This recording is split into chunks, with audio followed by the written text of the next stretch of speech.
I'm Dave First. We're with the driver of the number 21 Splenda Stevia Chevrolet for Ed Carpenter Racing and Christian Rasmussen, and to his left, the legendary Packy Wheeler. The one and only. The one and only. Obviously, a lot of people still talking about the Snap-on lunch, didn't you? Snap-on Milwaukee Mile 250. Before we get to that, though, I want to get down to the nicknames. Packy, explain, because we have a new audience in IndyCar these days, thanks to Fox. Yes. Explain where Packy comes from. Middle name's Patrick. Yeah. I kind of gave it to myself. Yeah. Couldn't pronounce Patrick when I was a kid. You gave yourself your own nickname? I said Packy, and it stuck. Okay, there you Sorry. go. There you go. It's legendary. News to me. And see, there you go. See exactly what I'm talking about. And for you, I keep hearing Raz a lot. Is that a new nickname, an old nickname? No, it's an old nickname. I think it started back in the Jay Howard days. Okay. Yeah. Wow. And Packy and Raz, ladies and gentlemen. All right. So, what's this week been like? It's been very normal. Oh, come on. A couple more interviews. Uh-huh. But no, it's been good. We went back Sunday night after the race. Had some good friends meet me Nice. at my house when we get back, even though we got back late. It was late. Had a nice little dinner party one night, and Excellent. Other than that, it's been pretty normal. Yeah. Packy, for you, you won a lot of races. That was pretty special, though, last Sunday, wasn't it? To be very fair, from my point, it was more exciting for me to have this young man get his first.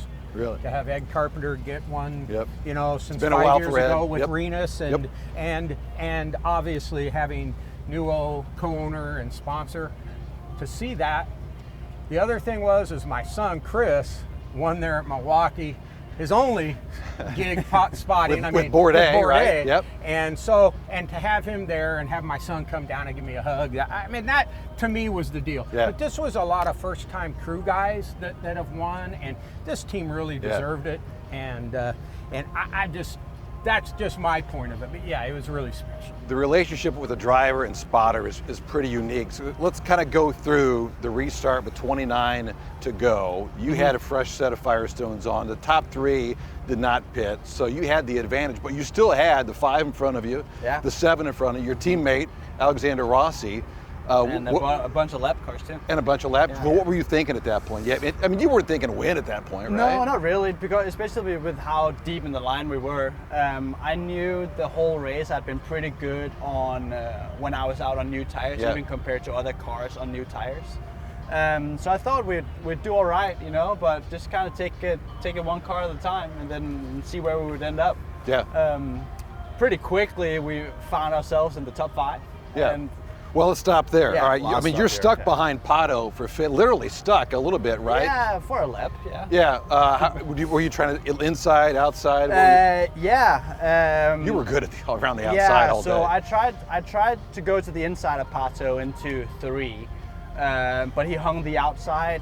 Got a pretty good other run at him, and passed him into 3. Yeah. But then he got back at me out of 4, which I was honestly pretty surprised that he got back. So he got a great exit there. Yeah. But yeah, then eventually got by him. Then you roll up on Rossi and Packy. I love this. What did you say? You remember that? What you said on the radio? Inside, teammate. Inside, clear. Inside, on the corner. Clear. You reminded him of something. That's your teammate. Oh, well, he says you got to that every remember. time. You got to. Every time. I don't want to go to the negative things, but you got to remember how I got this gig after Dan passed. Okay, was 2 ECR guys hit each other in Fontana, and Tony came up and ejected the one guy off the roof, and next thing you know, Packy had a job. So yeah, I make sure I tell him when the teammate's close by. You know what I mean? Every single time. You know, and that's another thing too. Alex has brought so much maturity to this team that we lacked in the years since Dan's death that I've been here. You know what I mean? Yeah. That honestly, it was to me. You know, it's just something that stuck. That's what you're supposed to say. It's smart. It's smart. You know, Chip's rule was, you go out and you race, but if you hit each other, you better, hurt each other, because when I get you, I'm going to hurt you. You're still he going to hurt. says that every pre-race. So, by the way. All right. So you get your teammate, go to the inside of Newgarden for 3rd at that point, right? What were you thinking? Thought that's another That was car the that one? needs Oh. passing. You got to smoke another one. Yeah. 16 to go. You're around the outside of Palou. We actually move ahead of McLaughlin then with 21 to go. Let's move ahead to, and then, I mean, Packy's yelling in your ear, let's go, let's go. I mean, does that give you some juice when you hear that coming from Packy? It always does. It always does. It's always good to have Packy in my ear, giving me motivational speeches throughout the race. You can kind of tell the intensity of what we're doing through Packy's voice. Is that right? Wow. It usually He gets. does, and he usually, to be very fair, he asks me to try and stay calmer to him.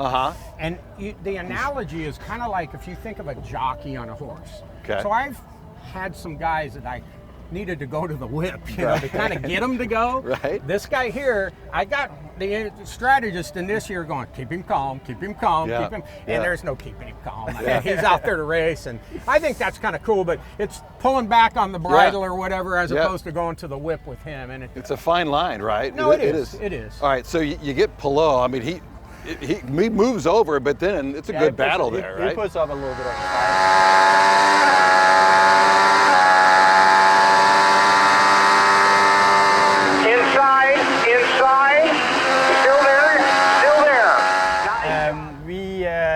Like you said, we've been so good on the high side all race long. And I was kind of like, once I got past Scott, I had quite a gap to McLaughlin. And I knew I had a tire advantage compared to Alex, but you never know how long that's gonna last, and especially not with him.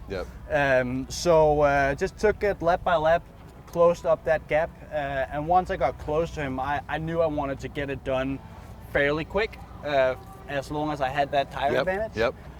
So as soon as I got on his gearbox, I went high out of 1-2.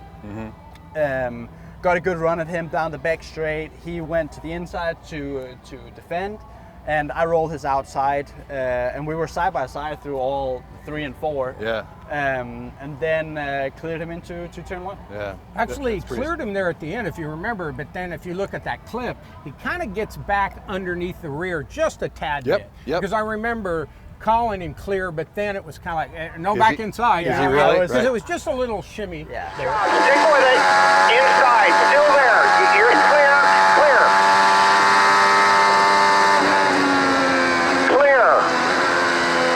Even though you have your spotter, I feel like it's always good to have a general idea of your surroundings. But I sent it in pretty deep into turn 1. I think the deepest I'd done all race. Right. But it wasn't sketchy. It didn't look sketchy. No, it wasn't. It wasn't. So you still had 15 laps to hold everybody back. I think at one point, Packy, you told him, calm down. Well, I finally just told him he doesn't need to pass any more people, because he's going to he'd have passed the pace car if it was out. No, I mean, he would have. I mean, the guy just goes. He's going. And then again, the strategist is saying, hey, Packy, he doesn't need to go by these guys, and I'm trying to tell him that, but it's hard there. I can tell a little bit of my perspective on that. I passed one car, I think it was Ray Hall, and Alex followed right away. So I was like, I don't feel safe having him right behind me. So I wanted a couple cars in between us to really feel safe. Then I passed one car, and then I thought to myself, well, that's good. Is it really enough to really have only one car in between us? I thought no. So go past another car, and then once I can see that he's not really moving up and I have a 2-car then you got an between advantage. us, I thought at that point, then I agreed with the spotter and the strategist and everyone that I didn't need to pass anyone else. There's so many little nuances in all of this. One of them being there was only one penalty the entire race that was handed out. And it goes to this one for speeding. So, I mean, you had to restart from the back of the field at that point.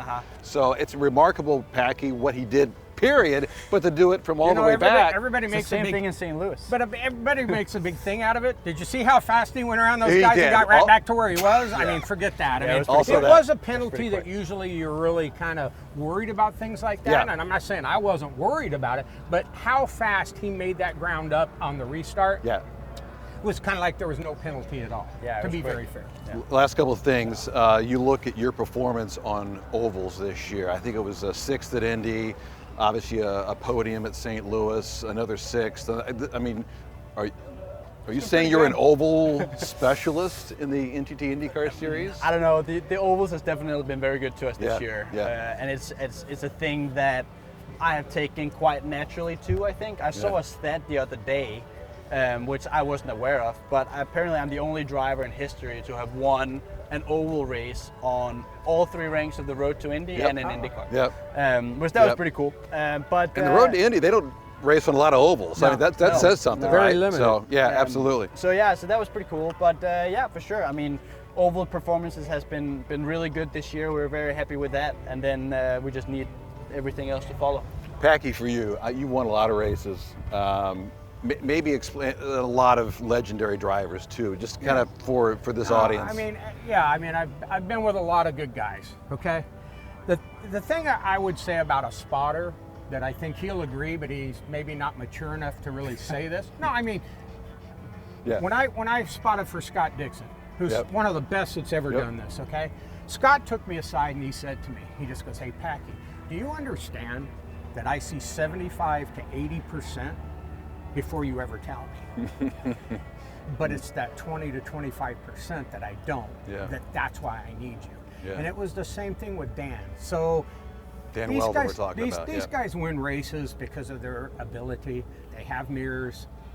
I mean, in spite of an old fart being up there with them. I mean, honestly, these guys, they do it a lot on their own. Spotters do help.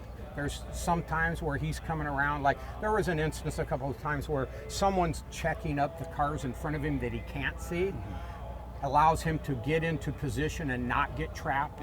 Doesn't always work that way, but those are the the little subtlety deals that you can help. But you're being very humble. Let me throw out Dan Weldon, Justin Wilson, Juan Pablo Montoya, and Scott Dixon, and many others. You won races.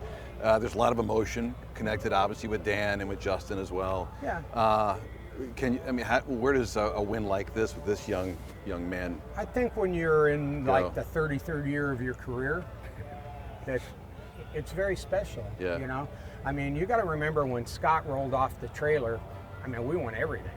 I mean, there was a race where he led like 200 and some laps at the end of a race. We went to Richmond and led every single lap. So it was like he had led like 400 and some laps in a row. I mean, we were but that was a team and a driver in a moment. And you had a lot of those then. And sometimes people take that for granted, that just happens all the time to people. You know, I was there for Renus's first win, at the Harvest GP, and I was there when Josef, because that was, one of the first times that, that I had joined this team. It's always special. Come on. Especially at the end of your career, you always wonder, are you ever going to get back there again? You know what I mean? Great point. And the guys up there, the camaraderie of the spotters and stuff like that, it's why we come out here to do this. We want to compete. We want to win. I'm just really happy for him. I'm proud of him. I'm proud of what this team has done. And it's more about that situation than it certainly has anything to do with me. I'm just grateful that they allow me to keep showing up and doing it. And one day he's going to tell me it's time for you to leave. Might be on Sunday. Okay, might be on Sunday. It might happen. Here's the thing: we got a race coming up on Sunday, another oval. But see, that's why I asked him if he wanted to play golf Tuesday at the country club. I'm trying to get at least another couple days out of this gig, right? Before I get the act. You've been a part of so many great teams, and perhaps this is the next great one. So congratulations. Thank you very much. Thanks for having me. Packy and Raz. Thanks, Raz. Coming to an oval near you here at Nashville Super Speedway on Sunday. We'll be there.